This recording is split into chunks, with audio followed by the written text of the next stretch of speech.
नमस्कार। मैं संतोष कुमार छिंदरावा मास्टर फतनवा। आप अपने बच्चे को कितने भी महंगे स्कूल में पढ़ाएं, कितना भी काबिल टीचर लगे, फिर भी वो अंग्रेजी नहीं बोल सकता।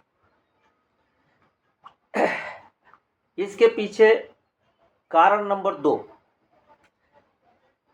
हिंदी के फ्रेज में और अंग्रेजी के फ्रेज में जमीन आसमान का अंतर है।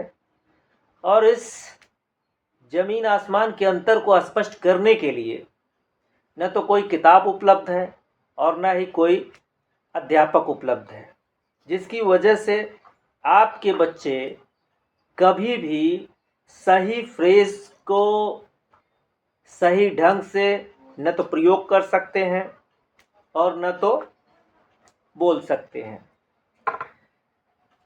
जिसका नतीजा ये निकलता है कि पूरे जीवन भर वो सिर्फ फ्रेज को याद करने में बिता देते हैं और कभी भी उन्हें सफलता नहीं मिलती है।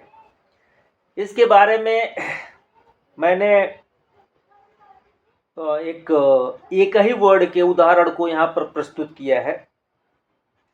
जैसे पढ़ो, किताब पढ़ो।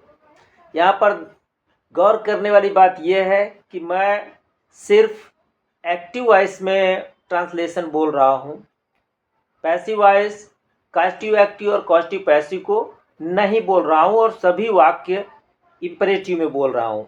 जैसा कि मैंने बताया था कि active, passive, causative active, active, caustic passive, ये 4 प्रकार के इंपरेटिव सेंटेंस हिंदी में आमतौर पर हिंदी के वर्ब को बोला जाता है।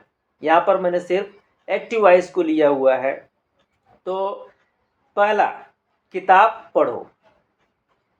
किताब पढ़ लो, किताब पढ़ डालो, किताब पढ़कर सुनाओ, किताब पढ़कर सुनाओ, किताब पढ़कर दिखाओ। किताब आँख से नहीं दिमाग से पढ़ो। किताब को की बात पढ़ो, किताब को ही पढ़ो, किताब ही पढ़ो।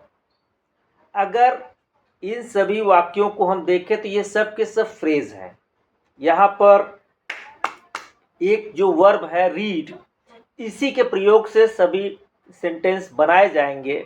लेकिन सबसे दुर्भाग्य की बात यह है कि किस फ्रेज का कहाँ पर इस्तेमाल होगा, इसको बताने के लिए बच्चे डिक्शनरी का सहारा लेंगे, जबकि यहाँ पर डिक्शनरी का कोई रोल नहीं होता है। अगर फ्रेज को ही अच्छे से समझा दिया जाए तो ट्रांसलेशन हो सकता है। अब आप अगर ये समझते हैं कि आपको अंग्रेजी आती है, आपके अध्यापक को अंग्रेजी आती है, तो ऐसे सेंटेंस बनाकर पूछिए और देखिए कि क्या सभी अध्यापक या आपके बच्चे इस ट्रांसलेशन को कर लेते हैं।